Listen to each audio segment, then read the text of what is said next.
Hello, നമ്മൾ ഇന്ന് രുചികരമായ ഒരു മാങ്ങാച്ചാറാണ് ഉണ്ടാക്കാൻ പോകുന്നത്. മാങ്ങാച്ചാറിനായി ഞങ്ങളിവിടെ 3 മാങ്ങകൾ എടുത്തിട്ടുണ്ട്. ആ 3 മാങ്ങകളുടെയും തൊലി നന്നായി കളയണം. നിങ്ങൾക്ക് നിങ്ങളുടെ ആവശ്യത്തിന് മാങ്ങകൾ എടുക്കാവുന്നതാണ്. നമ്മൾ എടുത്തിരിക്കുന്ന മാങ്ങയുടെ തൊലിയെല്ലാം കളഞ്ഞ് റെഡിയാക്കി വെക്കുക. പിന്നെ നമുക്ക് വേണ്ടത് വെളുത്തുള്ളി, ഇഞ്ചി, കറിവേപ്പില. നമുക്ക് അത് 3 അത്യാവശ്യമാണ്. ഇനി നമുക്ക് ചെയ്യാനുള്ളത്, നമ്മൾ ആ എടുത്തിരിക്കുന്ന 3 മാങ്ങയും നല്ലതായി തൊലി കളഞ്ഞതിന് ശേഷം നമുക്ക് നല്ലതായിട്ട് കഷ്ണങ്ങളായി അരിയുന്നതാണ്. അതുപോലെ തന്നെ നിങ്ങൾ ഈ ചാനൽ ആദ്യമായിട്ടാണ് കാണുന്നതെങ്കിൽ ചാനൽ സബ്സ്ക്രൈബ് ചെയ്യണേ. അതുപോലെ തന്നെ ഈ വീഡിയോ നിങ്ങൾ ലൈക്കും കൂടെ ചെയ്യണേ. ഈ വീഡിയോയിൽ കാണുന്നത് പോലെ നമ്മൾ എടുത്തിരിക്കുന്ന മാങ്ങയെല്ലാം ഇതുപോലെ തന്നെ അരിഞ്ഞു വെക്കുക. ഞങ്ങൾ എടുത്തിരിക്കുന്ന 3 മാങ്ങകളും ഞങ്ങൾ കഷ്ണങ്ങളായി അരിഞ്ഞു വെച്ചിട്ടുണ്ട്. നിങ്ങളെടുക്കുന്ന മാങ്ങ അത് ഇതുപോലെ തന്നെ കഷ്ണങ്ങളായി വെക്കുക.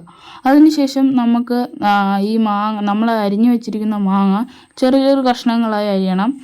നമ്മളെടുത്തിരിക്കുന്ന മാങ്ങകൾ ചെറുതായി അരിഞ്ഞു വെക്കുക. ഞങ്ങളെടുത്തിരിക്കുന്ന 3 മാങ്ങകളും ഞങ്ങൾ അരിഞ്ഞ് നല്ല രീതിയിൽ വെച്ചിട്ടുണ്ട്. അതിനുശേഷം ആ അരിഞ്ഞു വെച്ചിരിക്കുന്ന മാങ്ങയിലേക്ക് നമുക്ക് അല്പം ഉപ്പിട്ട് കൊടുക്കുക. ഉപ്പിട്ടതിന് ശേഷം നല്ലതായി മിക്സ് ചെയ്ത് നമുക്ക് അരമണിക്കൂർ മാറ്റി വെക്കേണ്ടതാണ്. അരമണിക്കൂർ ഒരു പാൻ അടുപ്പിൽ വെച്ചിട്ട് അല്പം വെളിച്ചെണ്ണ ഒഴിച്ചു കൊടുക്കണം. ഞങ്ങളിവിടെ 3 മാങ്ങയ്ക്ക് 3 സ്പൂൺ വെളിച്ചെണ്ണ ഒഴിച്ചു കൊടുത്തിട്ടുണ്ട്. വെളിച്ചെണ്ണ ചൂടായി വരുമ്പോഴത്തേന് നമുക്ക് കടുകിടാവുന്നതാണ്. കടുകിട്ടതിന് ശേഷം നമുക്ക് ചെറുതായി അരിഞ്ഞു വെച്ചിരിക്കുന്ന ഇഞ്ചി ഇട്ട് കൊടുക്കാം. ഇഞ്ചി ഇട്ടതിന് ശേഷം കടുകും ഇഞ്ചിയും ഇട്ടതിന് ശേഷം നമ്മൾ ഇനിയും ഇടാൻ പോകുന്നത് വെളുത്തുള്ളി അല്ലികളാക്കി വെച്ചിരിക്കുന്നത് നമുക്ക് ഇട്ട് കൊടുക്കാവുന്നതാണ്.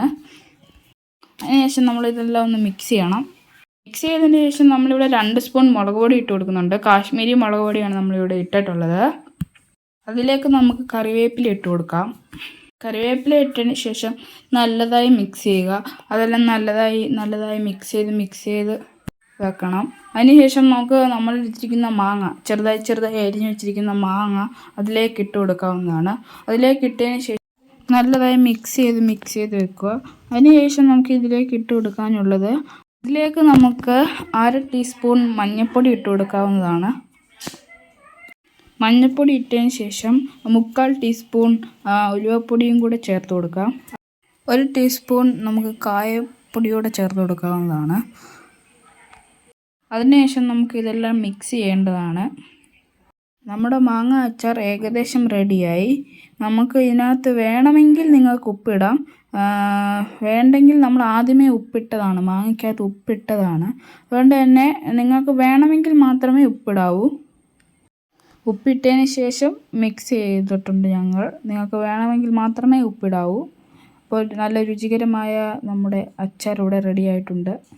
ഇതുപോലുള്ള വീഡിയോ നിങ്ങൾക്ക് വേണമെങ്കിൽ ചാനൽ സബ്സ്ക്രൈബ് ചെയ്യുക. അതുപോലെ തന്നെ ഈ വീഡിയോ ലൈക്ക് ചെയ്യുക. മറ്റൊരു വീഡിയോയിൽ കാണുന്നിടം വരെ ബൈ.